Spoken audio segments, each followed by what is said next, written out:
Greetings. Welcome again to another session of the African American Religious Experience, Theology 333. My name is Dr. Gregory Jones, and we are providing another session to you. We're going to look into some detail now with the triangle trade. We talked about the triangle trade last time. I'm going to do an overview. And then we're going to look at and focus in on slave factories, and then we're going to begin to talk about how Africans, after their middle passage experience the Africans begin to develop and evolve and reconstruct their notion of spirituality. But there's a deconstruction that takes place of this spirituality and belief system, and then there's a reconstruction of that spirituality in the context of slavery. So again, this is, we're going to look at the middle passage and triangle trade in a brief overview, and then we're going to begin to go directly into slave factories and some of the makeup of the development of Africans as they begin their journey into the Americas. The middle passage and journey to the Americas of Africans in the diaspora is what we need to take a look at today. We will begin the session. Slaves were brought, as we have talked about time before, have been brought from Africa. They were traded for slave labor capitalism.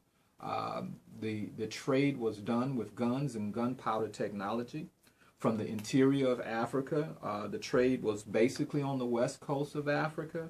The Middle Passage begins with embarkation of slave ships from the west coast of Africa around the Horn of Africa for 90 to 120 days, and they were brought into what we would now call the Caribbean islands, the Caribbean country. We specifically want to look at Cuba and the Bahamas and Jamaica as areas where slaves were disembarked from their journey in the Middle Passage, and they were brought to what we would call in the Caribbean islands what we would call slave factories. Slave factories. This will be on the test. A slave factory basically is a warehouse for slaves. It is used where they are repaired from that journey. That journey is a very tumultuous journey. It's a very brutal journey through sometimes very stormy kinds of seas, and there's a lot going on in terms of slaves being whipped and slaves being brutalized, raped during this passage. Many slaves died. When we talk about the slave passage, the middle passage, oftentimes we hear about stories, or we have seen in movies, for example. I will be showing you a segment of the Amistad that gives you a clip of what some of the brutality looks like. But oftentimes slaves were thrown overboard if there wasn't enough food, or they were packed in. We're talking about the Middle Passage time when they sat and lied in their own excrement. They defecated upon themselves. They were just laid down like sardines in a can, layer after layer, and they laid there for 90 to 120 days. When they did get to the Caribbean islands, as I've said, they come to these slave factories, and these slave factories, they were repaired and they were prepared for the stockyards. Essentially, the stockyards in the Caribbean islands were utilized to prepare and sell slaves into the Americas. Women were either raped on board and impregnated on board of this in the Middle Passage, or they were raped in these slave factories. During this time, during the journey of the Middle Passage. Men were prepped for final sales to either plantation owners in the Caribbean or slave brokers who sold slaves to landowners in the South and North America, South America and North America. We also see many slaves being sold in what we would call Mesoamerica. Now we're talking about Mexico, we're talking about Honduras, Costa Rica, Panama, Guatemala, all those middle America kinds of areas where plantation owners were trying to start tea plantations and coffee plantations and rice plantations, whatever could be grown with slave labor capitalism was set up by this European slave trade. They were sold and during this process. And so many Africans lost their basic concepts of faith, and I want to talk a little about that because we know that Africans had a very sophisticated notion in cosmological construct. Either they were Christian, Coptic Christian, or they were Islamic, Muslim. They were also Judaic, and they were also traditional African religions that were a part of a very rich cosmological construct. But all this was deconstructed during this horrific, what is called by some in the African American community, this Ma'afa experience, this experience of the terrible transformation of Africans into the diaspora and then ultimately into the Americas in terms of the American slave or European slave system. If you, for example, if you were a Christian, it appeared that if you were captured by these slave brokers, or you were captured by these slave hunters, if you will, it appeared that you were in hell, that you simply had died and gone to hell, or some type of horrific purgatory kind of reality. If you were Muslim, you configured that you were being captured by the jinn being what was later used in the popular Roots saga, Tubab, the whole notion of the European being seen as a demonic entity in terms of the embracing of this horrific kind of barbarity and behavior in the treatment of their fellow man. So if you were Muslim, you thought you were captured by the jinn. If you were African traditional religions, you were considered to being accosted by your ancestors or accosted by someone who wanted revenge upon you. Even magic was being played out upon you. Somebody was putting a spirit upon you for this kind of horrific kind of experience. So people were grasping at straws, so to speak, to, in a contextual way, understand what in the world is going on. It is very, very similar to when we talk about 9/11, or if we talk about the Holocaust for Jews, when, for example, Elie Wiesel talks about the death of God, that, you know, in the context of the Holocaust, people often said God had died, that God had gone away, and they had to take a period of time to reconstruct their understanding and notion of who God is. This is not the same. This is a much more intense experience, and I want you to understand that Africans are experiencing this over a period of time, over centuries, if you understand it to be. If you were African, you certainly didn't understand the context of being brought thousands of miles away in order to deal with this experience. In each of these contexts, the understanding and belief systems were deconstructed, but they weren't totally destroyed. What we want to take a look at is how, in the context of slavery and white racism and the European slave trade, how did Africans begin to reconstruct a notion of spirituality given the context of this experience? This reconstruction started on the slave ships as they were brought over in the Middle Passage, but it begins to develop when we look at the understanding of the slave factories, how these folks were warehoused, these Africans were warehoused and prepared for trade and sale in the Americas. They began to understand and try to contextualize the condition that they found themselves in. When we find Africans into this process of reconstruction, we see a systematizing or synthesizing of the faith community to understand the experience. We see Africans reaching deep into the past. They go very, very much into the past, and they begin to reconstruct an understanding on how to survive the present with the strong teaching that they had in Mayat, We see out of Kemet the strong teachings we see in African traditional religion, and the strong teachings we see coming out of the Coptic Christian faith, as well as the faith in Islam. And don't get it confused. In the beginnings of the development of the African spirituality in the Americas, there was a synthesizing of these religions. These religions did not hold barrier one to another, but they worked together, and they began to work in concert with each other. And so when we look at the early African and African American church experience and religious experience, Islam, Christianity, Judaism, African tradition religion, all were synthesized into a context to understand the reality of the situation that they were dealing with in terms of slavery and white racism, white supremacy, and institutional racism that were formulating themselves and concretizing themselves during this particular time.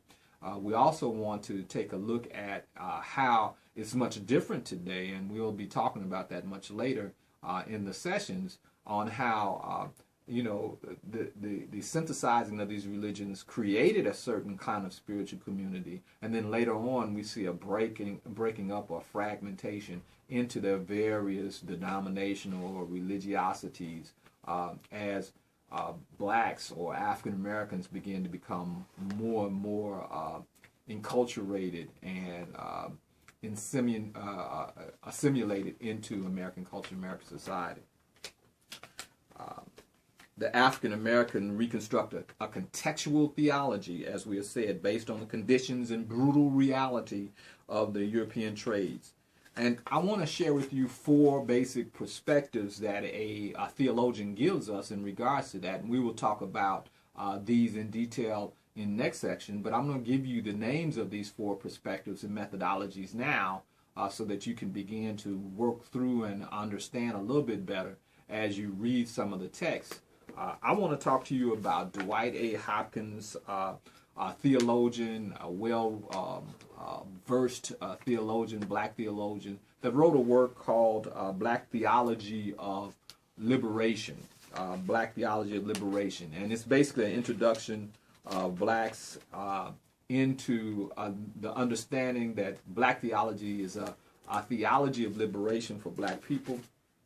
He gives us 4 historical methods that Africans in America began to utilize as they relate to their conditions in American culture, American society. And he essentially says that during this factory time, during this time in which people were struggling and trying to understand, during this time that they were being raped and brutalized and they were being sold into slavery, blacks had to hold on to some very fundamental methods in order to survive the conditions of American culture and American society that was promoting itself at that particular time, especially around the issue of the acquisition of land and slave labor capitalism. One of those ones are memories of African beliefs. Memories of African beliefs. Blacks had to retain and hold on to stories, to understandings that connected them to Africa. And so we see early on, as Africans transition from Africa through the Caribbean into America, they hold on tenaciously to memories of African beliefs. Number 2, they begin to develop something called common sense wisdom.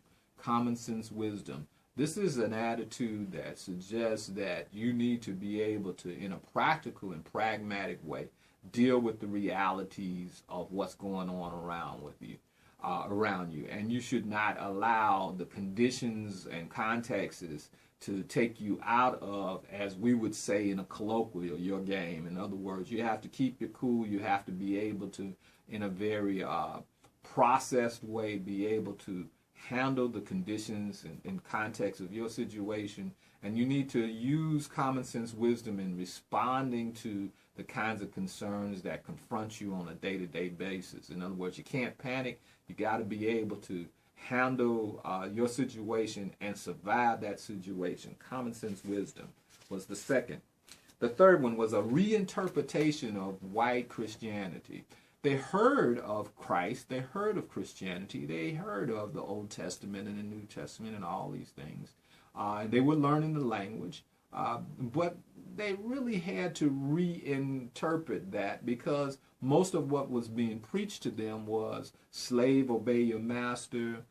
It was right for the white man. The white man had manifest destiny. That this was the order of things in terms of the reality of God. Good Calvinist, good Lutheran, German Lutheran, good Christian congregational kinds of teachings, but it always placed the African at the disposal of Europeans and the use of Europeans in terms of slave labor capitalism. So they had to reinterpret that. They had to rehear that. And I want you to get this very, very essential point. The first use of the biblical language was used as a context to help people learn the English language. In other words, Africans needed to find and associate the English language with things that could be made familiar in the context that they were in, and the Bible became one place where it was easy access to language forms so that Africans could begin to kind of contextualize and understand the conditions that they're living in. So you understand that there's a people who are struggling to survive, to resist and be liberated from racism, and so they're looking for ways in which to understand and be able to come to a clear interpretation of the situation that they find themselves in. And so the Bible, the biblical literature, becomes a way in which they begin to command the language and begin to utilize the language for their good. Later on, it becomes even more pronounced in terms of their understanding of and applying to their spiritual context. But at first, it becomes very pragmatic and practical. So you had to reinterpret white Christianity for its use for you, and for you to be able to understand the situation that you find yourselves in. And then lastly, we see the rereading of the Bible. The rereading of the Bible. The famous stories that we see in the Bible today that people still remember very, very clearly, as I had mentioned earlier. You know, stories of Daniel in the lion's den, and Jacob wrestling with the angel, and Joshua fighting the battle of Jericho, and Moses leading the people, the Hebrew people, from out of the oppression of Pharaoh. All of this rereading of these stories, these Old Testament and New Testament stories, are done in the context of dealing with the whole institutional racism, the whole exploitation of Africans in America, and the whole notion of how Africans understand and context the opposition or the oppression that they are confronting on a day-to-day basis. Of course, when if you're a slave and you have a brutal master, then of course he becomes Pharaoh, and you become a child of Israel, or you become part of the Hebrew community. If you're struggling with the context of trying to find freedom, of course your struggle can be looked upon as being something like David and Goliath, that despite the odds of you not overcoming your condition, God is going to be with you and bring you victory. The faith development that comes from these stories are always context in the understanding of the struggle of Africans in America as they deal with the situation that they find themselves in. And what we want to do is we want to begin to understand how, as blacks begin to form more and more some clarity and understanding of the context they find themselves in, they begin to look at and deal with the situation from the biblical literature. But the biblical literature has double meaning. It has literal meaning in terms of what it's saying in the story itself, but it also has meaning in relationship to how Africans begin to evolve and develop a strategy to deal with white racism, white supremacy, and what we would call white Anglo-Saxon Protestant core ethic. That is the precursor to the notion of what we would call the development of white supremacy in America. So this white Anglo-Saxon Protestant core ethic, as we see, begins to evolve itself parallel to the development of slavery in America. We'll see you next time as we develop this in more detail.